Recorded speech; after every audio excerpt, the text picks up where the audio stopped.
Are you preparing for CAT and other MBA entrance exams? BYJU'S Exam Prep, CAT and MBA, your one-stop solution for all MBA exams related questions. Watch unique strategies to ace CAT, XAT, SNAP, IIFT, TISNET, CMAT and other important MBA entrance exams.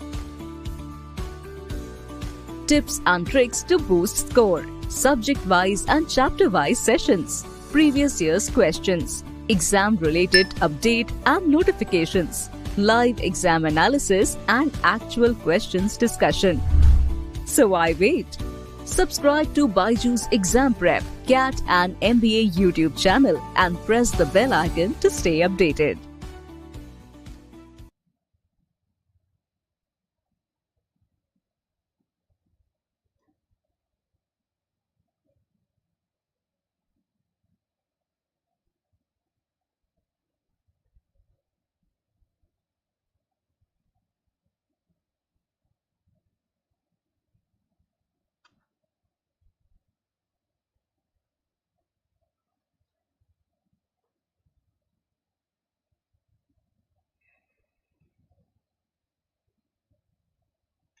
Hello everyone out there. Good afternoon and welcome to the class. So how many of you are watching this session? Please say hi to me.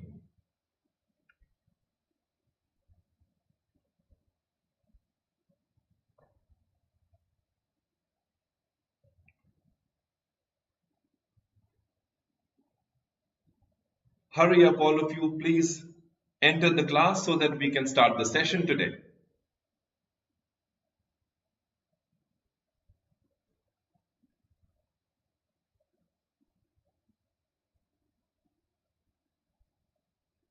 Please let me know if you people can hear me properly. Am I audible and clear?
Okay, so without further ado, let us start the session. I am Pradeep Sengupta, your friend, mentor and guide, and welcome to BYJU'S Exam Prep. You're watching BYJU'S Exam Prep, the premier online test prep platform for MBA and the other management entrance test exams preparation.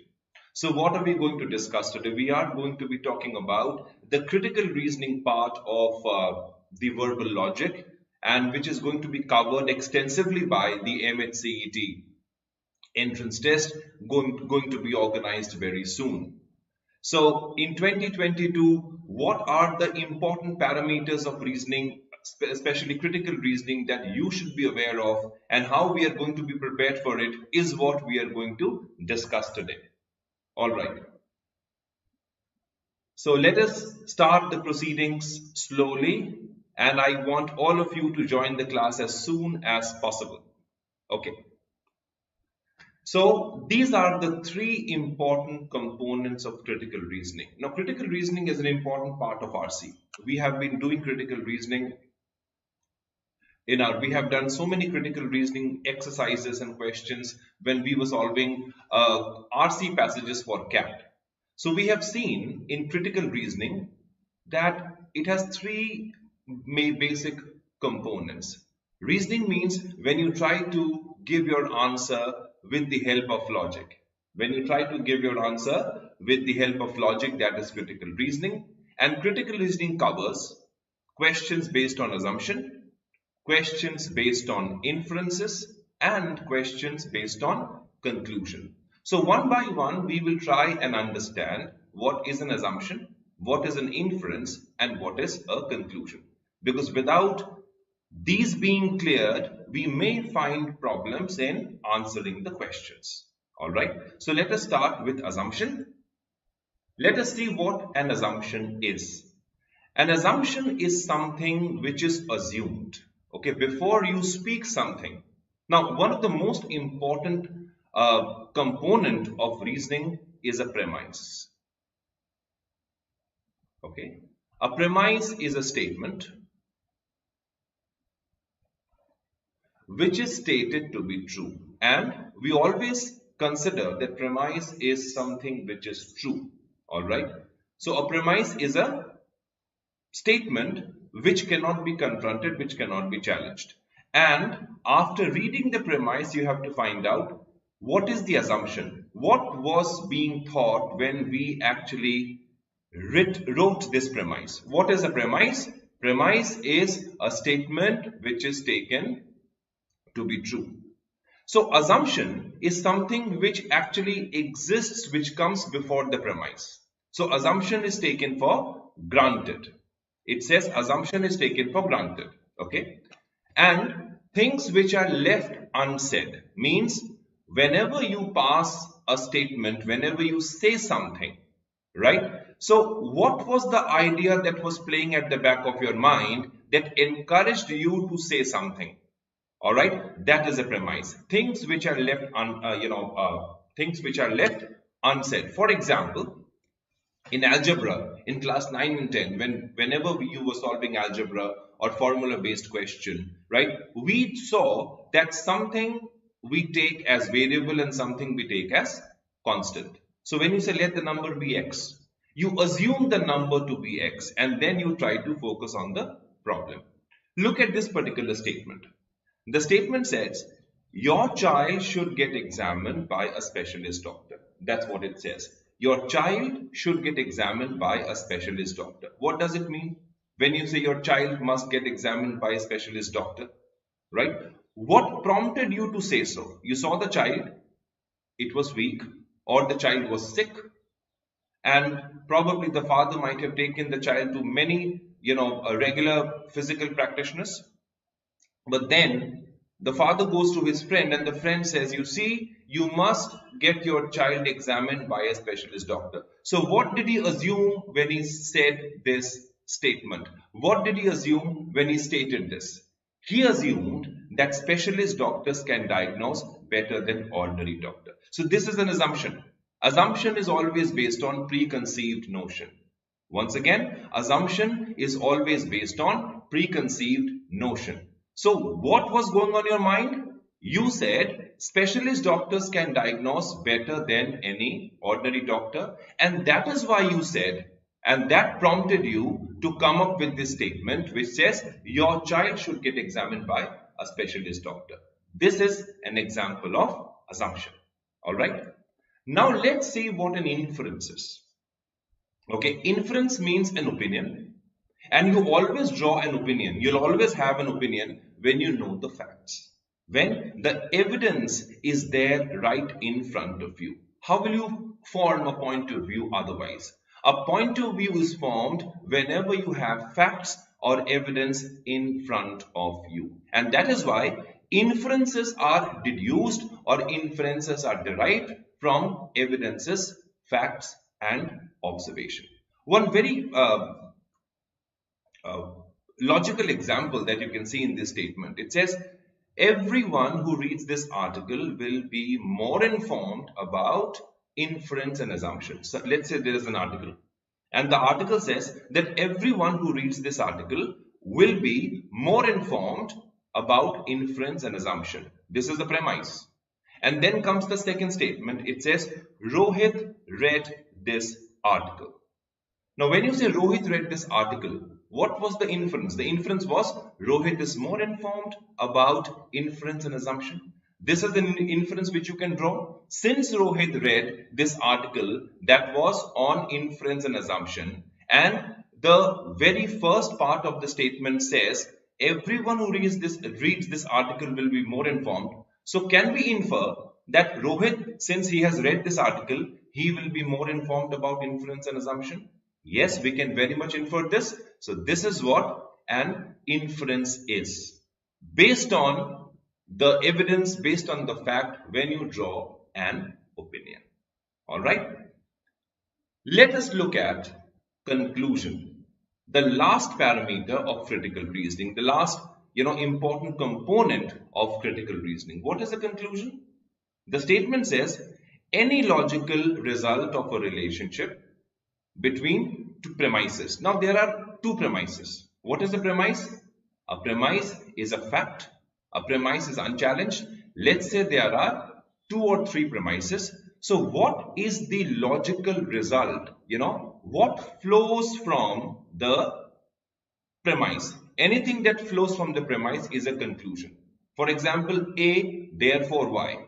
B, therefore C. X, therefore Y, or Y, therefore Z.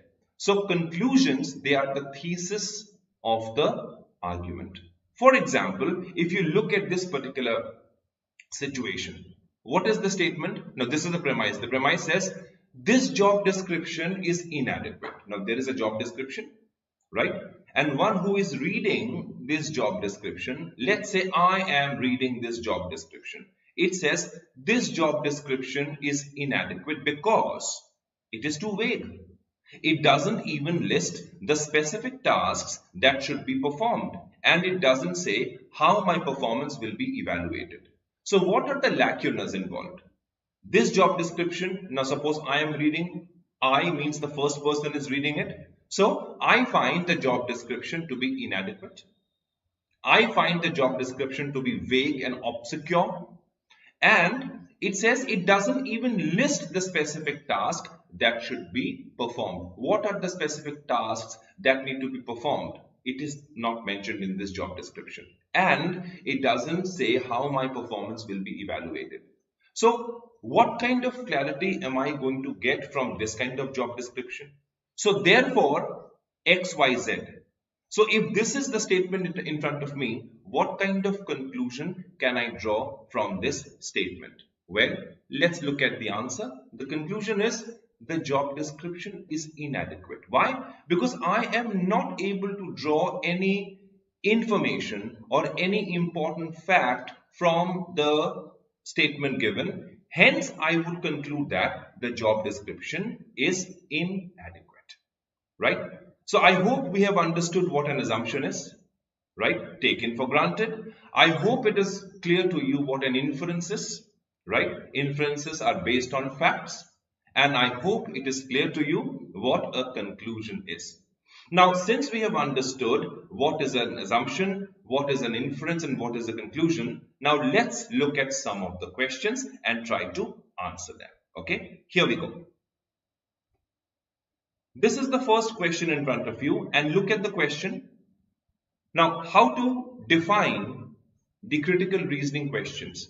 The first part of the critical reasoning question will be a paragraph. It is a situation given to you, and then they will ask you questions to find out whether you are supposed to find out an assumption, whether you are supposed to find out an inference or a conclusion. If you look at the second part of the question, it says, which of the following is an assumption made by the aeroplane company? So you have to find out the assumption. Let's read the passage and then we will try and figure out the right option. Okay.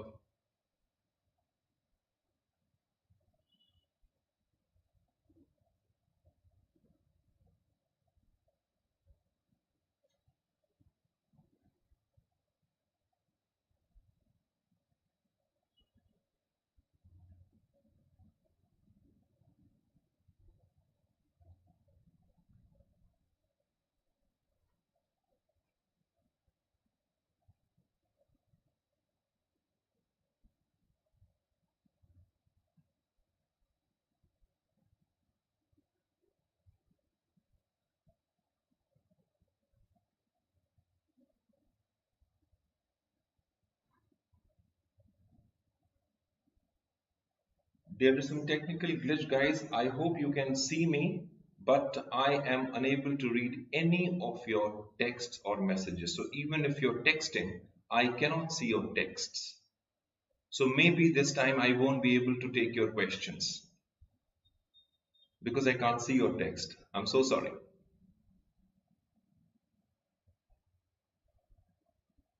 Let me see if I can connect with you people through other means.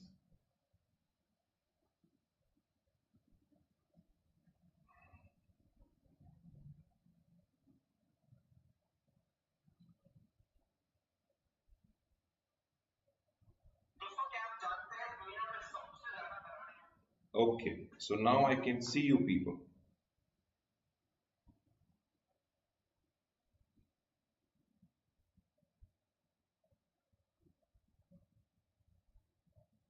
Okay, so quite a few of you are watching. Thank you. Now since I'm connecting with you through my mobile, I hope अब बात कर सकते हैं आपसे. All right. Let us see the question very quickly. The question says an airline company became profitable when it ran more flights at lower fares to more destinations. All right. So what is the first fact? The airline, talking about money, making profit, come when it is flying at very low fare, at lower fares to more destination. To continue making profits, the airline company has announced plans to increase its fleet by adding new and bigger planes. So any company would like to make profit. Any organization would like to make profit. So you have to find out which of the following is an assumption made by the aeroplane company. Now it is very important to understand from whose point of view are you looking at the passage. The airline company has become profitable and now it is planning to increase its fleet size by, inducting bigger planes. A says the demand for flights will increase in the future in the destinations covered by the company. Is this an assumption made by the airline company? किस बात को सोच करके they might have decided to increase the fleet? What was going on in their mind? Preconceived idea. B says there will be additional expense which will contribute to losses for the company. Now this is stupid. If this is what was going on in the mind of the airline people, why would otherwise it will think of, inducting more bigger planes? Doesn't make any sense. Is this the valid assumption? You know the answer. Most of you have answered A. Okay, just hold your horses. C says the new fleet will not be as reliable, as popular as the older planes. Now, if it is not reliable, why would the airline think of, inducting bigger planes? Again, we are going back to the same argument. D says pilots will find it difficult to fly the bigger, newer planes. Again, a stupid assumption over here. E says passengers may not like to fly in bigger planes. So all these sentences are going against the main intention or thought of the company. Okay, and therefore the answer should be A. A is a much better choice. The demand for flights will increase in the future in the destinations covered by the company. And most of you have got this one right. So what was the main takeaways from the passage? Airline becoming profitable, ran more flights at lower fares to more destinations. This has been underlined, and that's why they have announced plans to increase its fleet size. So A is the assumption, and based on this assumption, probably the airline has decided to increase its fleet size. So question number 1, it was a question based on assumption. Very easy question, and all of you have been able to answer it properly. All right. Ready for the next challenge? Here we go. Let us look at question number 2. And since it's quite a long question, the remaining options are there in the next slide. Just let me know when you have read the passage and let me know if I can take you to the next slide quickly. जल्दी से पढ़ लेते हैं इसको.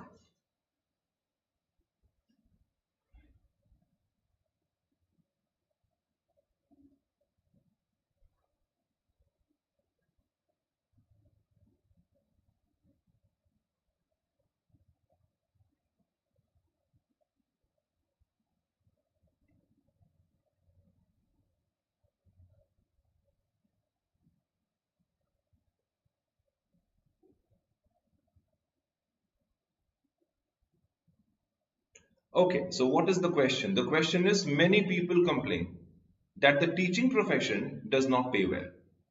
Agreed? Not factually, but with the sentence given in the passage. 1 out of 4 people who left teaching a decade ago and joined other professions earn more than 10 lakh rupees a year.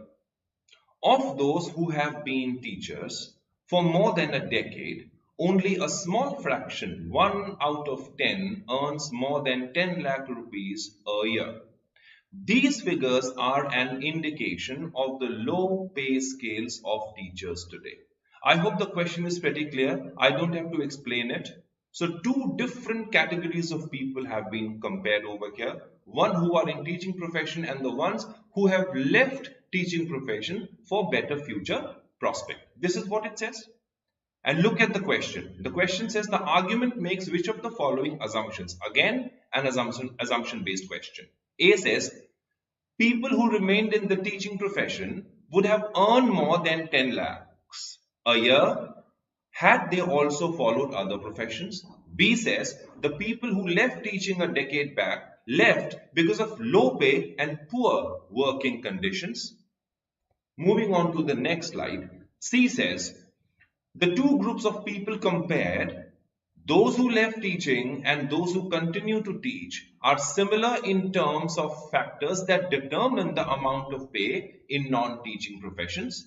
And D says the people who left teaching were better teachers than those who continued to teach. And E says the people who continued to teach did so because they were not getting any other job. Yes, Abhilasha, absolutely right. Poor working condition is an alien. Right, agreed. Now, what should be the answer choice according to you?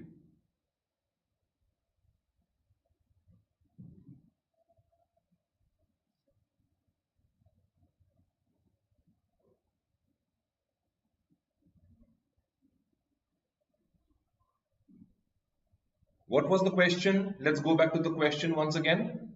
The question says, many people complain. What is the complaint? Teaching profession does not pay well. So 1 out of 4 people who left teaching a decade ago joined other profession. 1 out of 4 means 25%. Okay. And then they earn more than 10 lakh rupees a year. So people who left teaching, 25% of them who left teaching, right? 1 out of 4 people who left teaching a decade ago joined other professions earn more than 10 lakhs. So 25%, that's the basic maths. Of those who have been teachers more than a decade ago, only a small fraction, 1 out of 10, which is 10%, is earning 10 lakhs. So 25% of the teachers who left teaching for other jobs earning 10 lakhs, and just 10% of the teachers after a decade, now they are earning 10 lakhs. So what exactly are we talking about? Okay, this is what the contention is. 1 out of 4, right, earning more than 10 lakhs, and 1 out of 10 earning 10 lakhs who are in teaching job.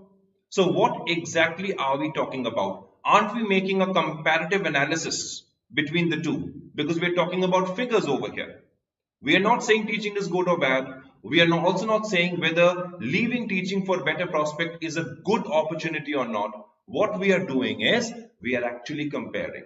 C should have been the answer. The two groups of people compared, those who left teaching and those who continue to teach, are similar in terms of factors. Look at this line. Are similar in terms of factors that determine the amount of pay in non-teaching professions. If you look at A says people who remained in teaching profession would have earned more. Now look at this line. Would have earned more than 10 lakhs a year had they also followed other professions. This is very, very difficult to predict, right? It is just a hypothesis. Look at the wording. Would have also earned more. We cannot say that because only 20%. 1 out of 4 means 25% of the people are earning 10 lakhs. And just 1/10, 10% of the people who are in the teaching job, they are now earning to the tune of 10 lakhs. So whether A is going to happen or not, we cannot be very sure about it. Okay. B says the people who left teaching a decade back left because of low pay and poor working conditions.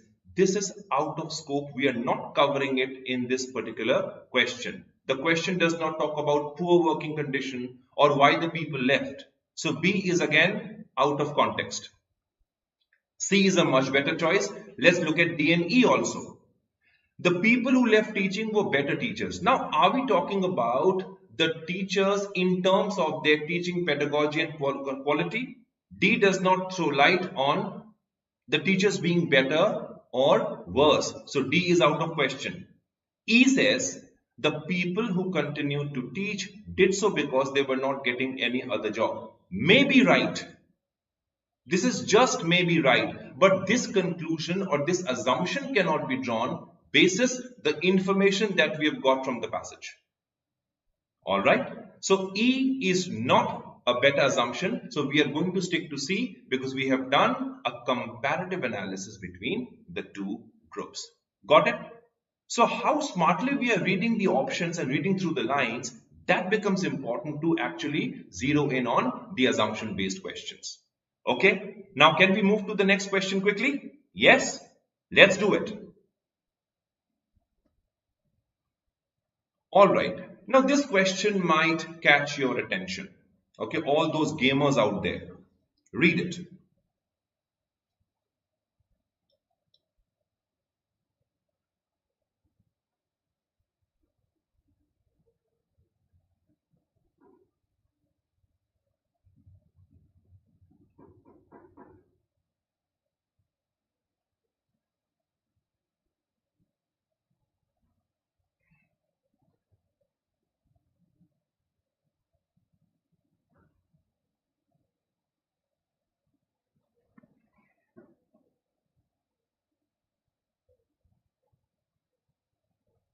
Okay, Mahima, let me go back to that question. She says, please explain C again. I will do that, Mahima. Just stick around with this question for a while. Let me take up this question and then I will go back to question number 2. All right? Okay. Fine. So what is the question? Youngsters nowadays play a lot of computer games. Of course. So there is no second thoughts to it. Youngsters today, they play a lot of computer games. Yes. But a survey has found that fresh graduates between 20 to 24 are largely technologically illiterate than those slightly older. Okay, so all those fresh graduates, youngsters, young people between 20 and 24 years of age, they are technologically illiterate than those slightly older. Yet, now look at the concluding sentence, yet most well-paying jobs involve technology. So, you want to get into a well-paid job, please brush up your technology. Which of the following conclusions can be properly drawn from the above statement? So, what should be your line of thought? Your line of thought should be X, therefore Y. X, therefore Y.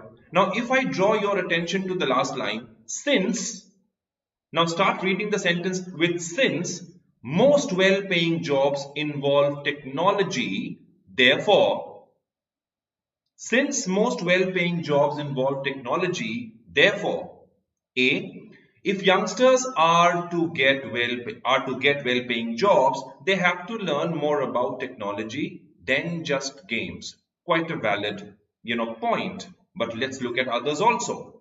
B says schools and colleges must take science and technology a mandatory subject.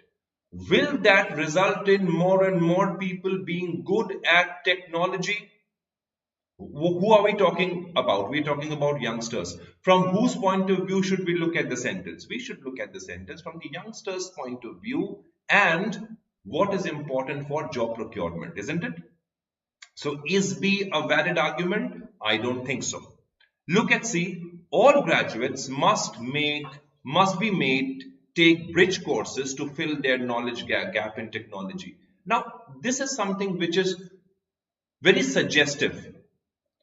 If well-paying jobs involve technologies, therefore, all graduates, who are we talking about? Youngsters, right? Who are we talking about? Youngsters. And all graduates, it actually, it dulls the youngsters quotient. When we talk about all graduates, are we taking into account the age factor? Yes or no? Quickly, yes or no? We are not. It says all graduates, and there lies the problem. We are not talking about all graduates. We're talking about youngsters. Yes? Do we have an agreement? So C has a problem. So the problem is the way the sentence has been drafted. Look at D. Computer games should be banned till the situation improves. अब तो तुम पढ़ना ही बंद कर दोगे अगर ऐसा हो गया तो, right? तुम्हारे tantrum तो वैसे भी कम नहीं है, right? So what is this? Can this be a conclusion? Computer games should be banned till the situation improves. Right? The situation will become worse if you ban computer games. Right? Look at all the youngsters. Is this a conclusion? I don't think so. E says people who make computer games should be put behind the bars. Now I cannot say this to be even stupid. Right? This sentence has come from Venus actually. Right? It is not even from Mars or Moon. Alright? So E is absolutely not the option we are looking at. So what was the contention? Primarily, we should have focused on youngsters. And what do? They play a lot of computer games. But fresh graduates between 20 and 24 are technologically illiterate than those slightly older. Yet most well-paying jobs involve technology. Hence, the answer should be A. If youngsters are to get well-paying jobs, they have to learn more about technology than just games. While B makes sense, but it has a different thought process altogether. It is not in line with the passage or the argument that is being put forth in the question. Even C, D, and E, you have seen why these are eliminated outrightly. So the answer should have been A. Right? Any problem? Have you understood the question? Now, very quickly, let me take you back to question number 2 because one of you did ask me a question, sir, why? Explain C.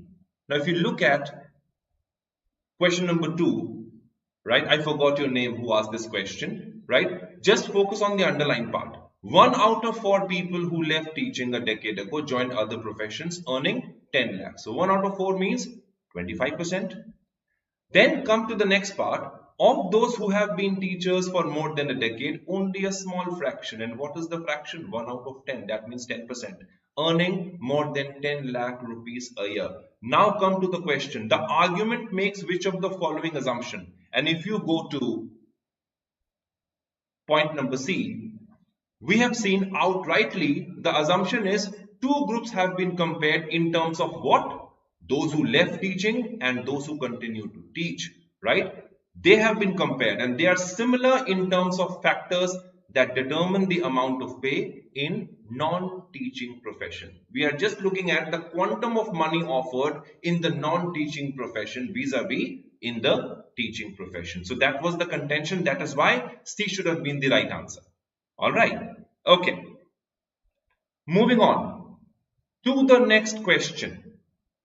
This is very interesting. Please read.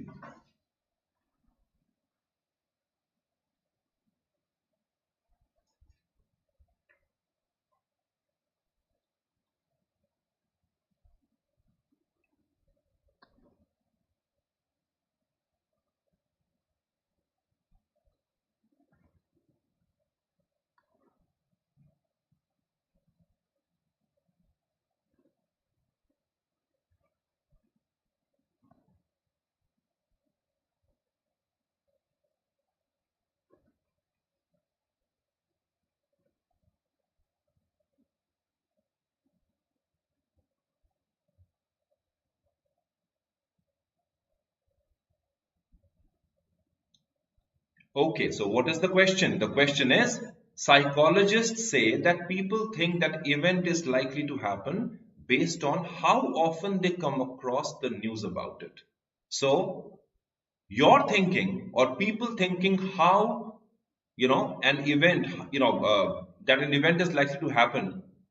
When would they think so? Depending on how often they come across, the news. How often they see the news. The frequency of the news decides what people think about an event happening or not. Then comes the second part. The second part says newspapers often give bigger headlines and a lot of coverage to local crimes and local disasters. So, what can be concluded? If people think that an event is likely to happen, if people think that an event is likely to happen based on how often they come across news about it, and newspapers often give bigger headlines and a lot of coverage to local crimes and local disasters. Therefore, A, newspapers have changed with the times. Can we stick with this conclusion? Always look for therefore. B says newspapers give more importance to local news and local stories. Is this the answer? C says newspaper readers are likely to have an exaggerated sense of the crime in their localities compared to that in other areas. And D says newspaper readers also focus on the personal lives of celebrities. And E says newspapers emulate, means copy, okay, the media in their reports. Now, emulate means to do something positively, and imitate means just to copy. Emulate is a very positive term. But if we go back to the sentence, क्या कह रहा है यार? Psychologists क्या कहते हैं? Psychologists ये कहते हैं that people think that an event is likely to happen. उनका thinking किस पे based है? It is based on how often they come across news. और news कहाँ आएगा? Newspaper में. So can we conclude that people do need read newspapers? Can we conclude that? Yes. Right? All X are Y, some Y are Z. Right? Based on syllogism, can we conclude that people who think about these events, they do read newspapers? Right?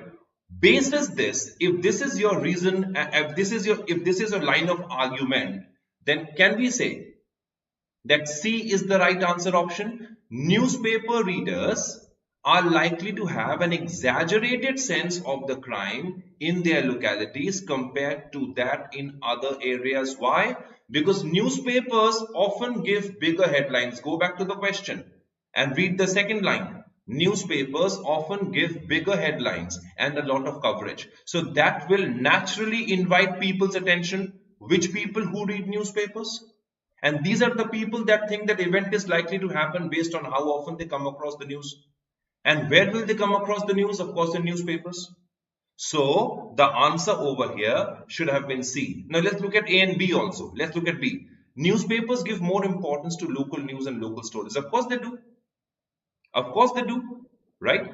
But it is not the contention. Can this be concluded? What is the conclusion? The conclusion should be formed keeping in mind the people, not the newspapers. So who are we talking about? It is very important in critical reasoning question to find out who is the beneficiary or who is being talked about. In this case, who is important? Newspapers or newspaper readers? We are talking about newspaper readers or people who garner information. That is why C should be the answer. Got it? Question 4 clear, all of you? Easy questions है ना? कर सकते हैं? All right. Question number 5.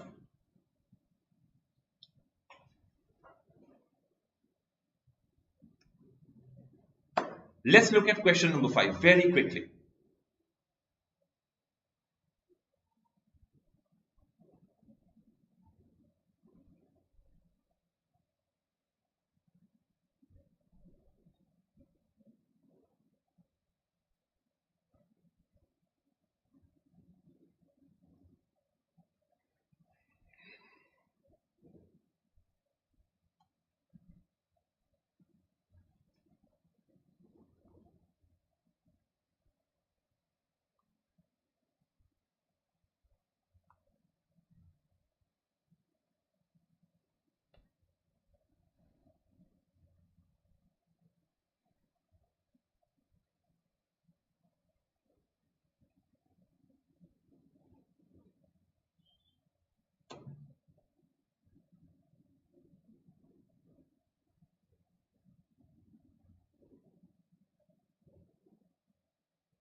Sonali, give me a second. I will come back to that question once again. All right. Just give me some time to discuss this question. You have a valid question. Okay. So, ये Russia-Ukraine war हमारा पीछे नहीं छोड़ रहा है. So, Russia-Ukraine war has disrupted oil supply, right? So, the oil supply is at all-time low. The Russia-Ukraine war has disrupted oil supply and resulted in higher oil prices. Agreed. Domestic oil prices in India will also rise, though, now this word is very important, though India has not taken a stand against Russia or imposed any sanctions on Russia. But the first sentence is pretty generic. Why? Because it is going to affect all and sundry. It is going to affect one and all. The Russia-Ukraine war has disrupted the oil supply and resulted in higher oil prices. So whether a country is supporting Russia or not, supporting Ukraine or not, they are going to suffer from this problem. They are going to feel the heat. Okay? Domestic oil prices in India will also rise, although India has not taken a stand against Russia or imposed any sanctions on Russia. What are the questions? Look at the question. Which of the conclusions, again a conclusion based question, can be drawn from the statement above? Can be drawn from the statement above. A says domestic oil prices are not affected by international disruption in oil supply. Can we safely conclude this? Not at all. B says international oil prices have no effect on oil prices in India. Can this be concluded? C says international oil prices must affect domestic oil prices as they are the part of the same oil market. I want your attention over here, the same oil market. D says a spike in international oil prices is good for India. How is it good? A spike means going up, right? An acute rise in the petrol prices. Is this a good sign? E says the nation is facing an energy crisis. Okay, this is quite a generic statement. The nation faces an energy crisis. Yes, it does. But C should be the answer over here. We are talking about war resulting in higher oil prices, both at the international market and at the domestic market. If the international market is affected, so domestic market cannot be untouched, cannot be left untouched. So domestic prices are bound to rise, and that is why C should have been the right answer. International oil prices affect domestic oil prices as they are part of the same oil market. All right. So this is what the answer is going to be. Okay. D, E, A, B, they are, A and B are definitely not correct because they are illogical. They don't make any sense. Domestic oil prices are not affected by international disruption. No, they are affected. Right? It runs contrary to the truth. B also, it runs counter. International oil prices have no effect on oil prices in India. How can we say that? Right? The past records don't let us believe in what B says. D, a spike is good for India. A spike in rice is good for India. No, not at all. And this is not the conclusion also. Right? Whether it is good or not, that is different. It is not the conclusion, right? It does not flow from the passage. And E says the nation is facing an energy crisis. Although it is true, nation may face an energy crisis, may not face an energy crisis, but this cannot be the conclusion drawn from the passage. All right. So C is a much better option. Now, one of you did ask me question number 4, right? And your contention was what? Your contention was, I think, option B. That was your contention, Sonali, if I'm not wrong. Newspapers. Abhilasha has a question. Sir, can we expect these LOD in exam? Sonali, we are eyeing MH Maharashtra. Okay. CET MH Maharashtra. Okay. So if I'm talking about CET MH, then these are the prototypes. Okay. These kinds of questions are going to be there because the questions cannot be discriminating, right? For you it is hard, for me it is as easy can be. This is not how we look at it. Yes, the genre of the questions, the approach of the questions, the LOD of the questions, somewhere will be around the kind of questions we are discussing. So this is just the basic approach.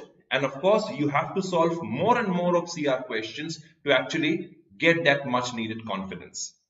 All right. Okay. So if you look at question number 4, for all those who have doubts, psychologists say that people think that an event is likely to happen based on how often they come across the news. How will they come across the news? When they read newspapers. And what do newspapers do? Look at the last line. They cover a lot of local crimes and local disaster. B talks about local stories being covered. This is outside the scope of the content of the question. Although newspapers do cover, local stories, but that's not what the question is. Okay, the question is about what people think and how the thought process of the people are impacted and inspired by newspaper. That was the contention, and that is why C should be the answer. All right, question 5 done and dusted. Let's look at question number 6.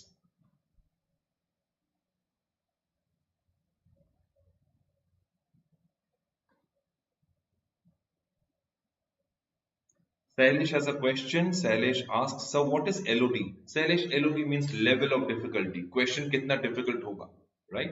आप LOD को 2 part में रख सकते हैं, 3 part में. LOD 1, LOD 2, LOD 3. LOD 1 is easy. LOD 2 is moderate, neither easy nor difficult, and LOD 3 is difficult. Okay, that is LOD, Sailesh. Thank you.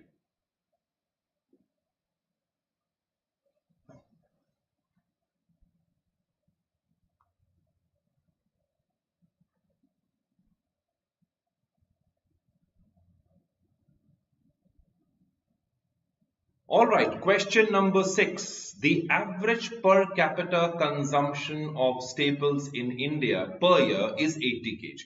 This is the average per capita consumption. A general statement, you have a fact and information in front of you.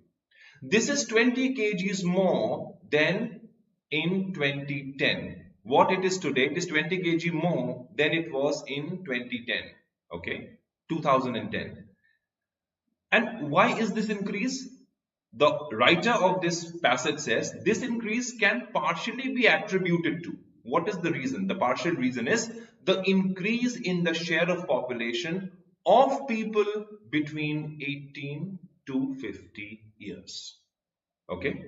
So 20 kg more consumption, right, of the staples in India. Why? Because the share of population. This is attributed to the increase in the share of population of people between 18 to 50. Which of the following can be inferred from the passage? Again, a question based on inference. So inference can be drawn based on the facts and figures that you have in front of you. A says a majority of the population in India is between 17 to 50 years of age.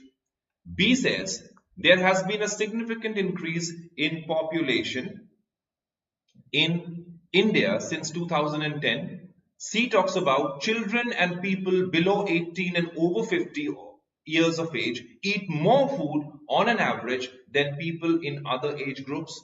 And D says people between 18 to 50 years of age consume more food on an average than do those younger or older. Right? I think the answer is right in front of you. It is glaring at you. It is looking at you. Right? So most of you have marked D, D, D, D, D, D, D. Okay. Someone has marked B also. Right? Let's look at the question, the answer, and then the explanation. Okay. D is the answer. D is the answer. And I would like your attention to the second last line of the passage. This increase can be partially attributed to the increase in the share of population of people between 18 to 50. If this is what it is, if this is what has happened, then can we infer that people between 18 to 50 years of age consume more food on average than do the younger or the older? Because we are looking at the age group of 18 to 50, not 17 to 50, not less than 17, not more than 50. So we are looking at an age group of 18 to 50. And if this is the case, that will definitely have an impact on the average per capita consumption of staples in India. Isn't it? So D can be inferred very safely. A, B and C are out of contention. I hope that it is clear and it was an easy question for you people to understand. Yes? Okay, fine. Moving on to the next question.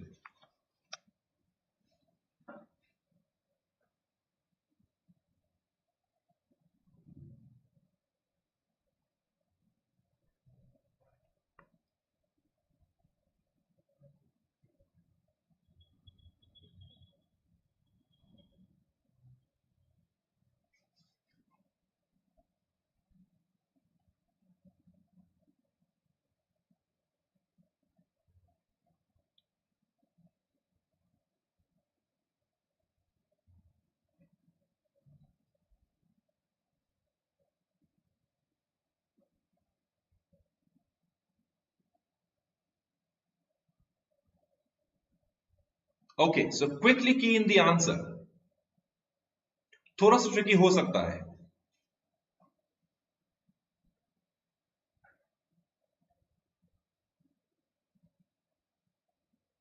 Abhilasha, somebody holding the position, the incumbent, somebody who is there in the present position. That is incumbent, Abhilasha.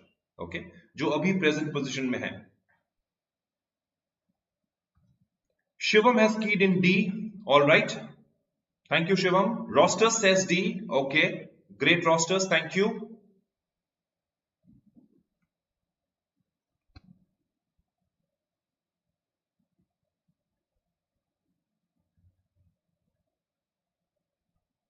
Vibhishan. All right. D. Sanil D. Abhinav A. Ruchi D.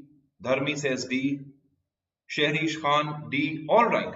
Let's hit the question. Attack karte hain question ko. Dekho. A survey has found a connection between voting patterns. And you know how people in India vote, right? It's pretty scattered and we have, different parameters to select a candidate, to elect a candidate. It says a survey has found a connection between voting patterns and disposable income. Okay? The income at hand. It found that an increase in disposable income increases the share of votes. Very important line. Increase in disposable income increases the share of votes. If you ask me why, the passage does not answer the question why. It just says, and we have to abide by or stick to the facts being provided. It says, income में अगर increase है, तो share of votes, incumbent का share of votes भी बढ़ेगा. It increases the share of votes. All right. And the latter part of the question gives you an example. Okay, from the past. In 2019, there was a decline in disposable income of people because of the pandemic. And as a result, what happened? The incumbent chief ministers and the ruling parties in the states where elections were held lost. The then chief minister, okay, the people or the ministers who were present in those times in the past, they lost their election. Why? Because there was a decline in the disposable income of people. Okay, so these are the facts. A says, generally people return incumbent chief ministers to power. Agreed? I don't think there is any problem with A, but does it address the issue of income? Does A talk about income? No. B says, political parties should field honest and eligible candidates. चलो कर लिया, आपने honesty दिखा दिया आपने, because political parties believe that honesty is the worst policy. I'm sorry, the best policy. Okay, so political parties should field honest and eligible candidates. चलो कर लो, अच्छी बात है, right? But disposable income का factor कहाँ से लाओगे? It does not talk about it. C says, chief ministers should work hard for their entire state, not just their constituencies. Agreed, fact है, मानते हैं, करना चाहिए आपको. But disposable income वाली बात कहाँ चलेगी? D says, the result of state elections depend on multiple factors apart from ideological factor. So when you talk about multiple factors, indirectly you are factoring in the disposable income quotient. You're talking about disposable quotient. You're referring to the disposable, income. E says there is no connection between votes and economic conditions of the people. Are we talking about economic conditions or disposable income? We have seen that the vote shares have gone down and people have lost. How can we say that there is no connection? Of course, there is a connection, right? According to the question. So, the answer should be D, based on the facts that we have gathered from the passage. The result of state elections depend on multiple factors apart from ideological factors, and disposable income being one of the factors. So, D can be safely inferred from the passage or concluded from the passage. I hope the answer is clear. Question 7, easy enough? Okay, let us look at one more question, guys.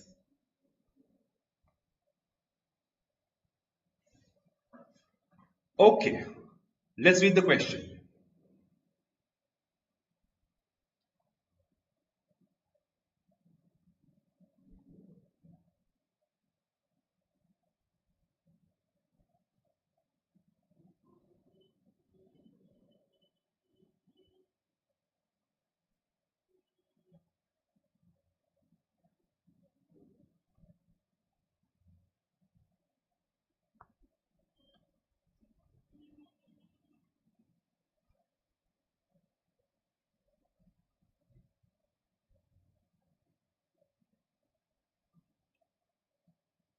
Okay, the question is, at present, there are many restrictions on advertisement of medical services.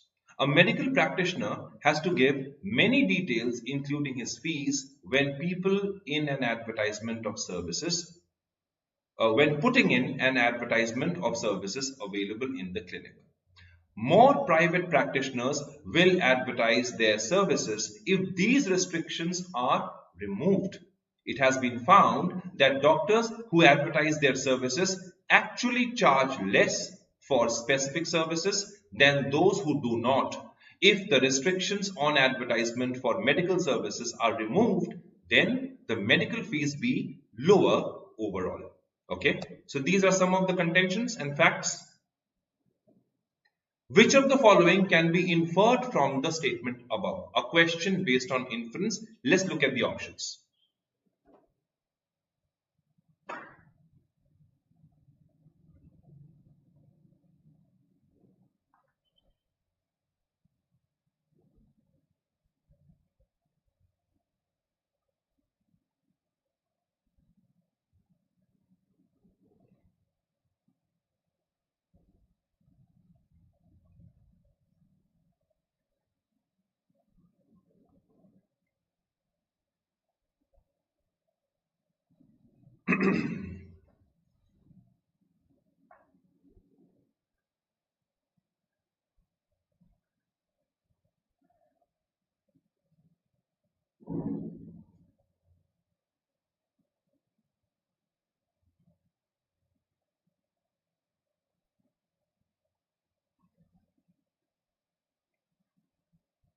Okay, the answers have started to pour in. Sanil says D, Ninad says E, Sneha D, Shruti D, thank you, Dharmi D, Ruchi, Shivam D, D, Jayesh D. All right, all right, all right. Okay, great answers. A says medical practitioners. Acha, beneficiary कौन है? Who are we talking about? Are we talking about other professionals or are we talking about medical practitioners? We are talking about medical practitioners. If we are talking about medical practitioners, can E be an option? If you look at E, other services such as legal services do not have restrictions against advertisement. Now, E may be true, but it does not fall under the ambit of what are we discussing in the question, okay, in the passage. So E is a direct elimination. All right, it can be eliminated directly. So immediately तुम इसको इससे बाहर निकल आओ. So we are left with A, B, C and D. A says medical practitioners have a tendency to overcharge their customers. All right. B says doctors who advertise their services would have charged more if they did not have to specify their charges. Okay, speculation, may be true, maybe not. All right. C says advertising adds to the overall cost of medical practice. Okay. D says, if the restriction about specifying the fees is removed, more doctors will advertise their services. So let's keep these points in mind. Go back to the passage. There are many restrictions. Now read the lines which have been underlined and highlighted. There are many restrictions on advertisement on medical services. Okay, a medical practitioner has to give many details, including his fees. Now come to the next part, the underlined part. More private practitioners will advertise their services if these restrictions are removed. If these restrictions are removed, more and more will come and they will advertise. It has been found that doctors who advertise their services actually charge less for specific services than those who do not. And then comes the next part. If the restrictions on advertisement for medical services are removed, then the medical fees will be lower overall. I want your attention to these two parts. If the restrictions are removed, right, then the medical fees will be lower overall and then go up. More private practitioners will advertise their services if these restrictions are removed. Now, if we club these 2 points, don't you think it actually leads us to option D? If the restrictions about specifying the fees is removed, more doctors will advertise their services, right? So this is the inference which can be safely drawn from the passage. Okay. C talks about advertisement adds to the overall cost of medical practice. True, but this is not, we are talking about the restrictions. We are not talking about the merits and demerits of advertisement. Okay. Ash, is it clear? Sirish, we are not talking about the merits and demerits of advertisement. We are talking about the restrictions, okay, on the medical practitioners. So although C is right, but this is not the inference, okay. D is the right option. So today we have seen quite a few questions based on critical reasoning. I hope you have followed all the inputs that I had to discuss with you people. Now the next step is to go back to your MAHCET previous papers, take mocks and try to solve as many questions as possible based on your critical reasoning questions. Okay, on assumption, inference and conclusion. All right. So practice will make you perfect definitely. And just in case you have any problem, you can always reach out to us. Okay. So that brings us to the end of today's session. Tomorrow again, I am going to join you. All of us will be together on yet another session of verbal logic. And tomorrow I have something new to discuss with you. So don't go anywhere. Stay tuned. Kal dobara hum milenge.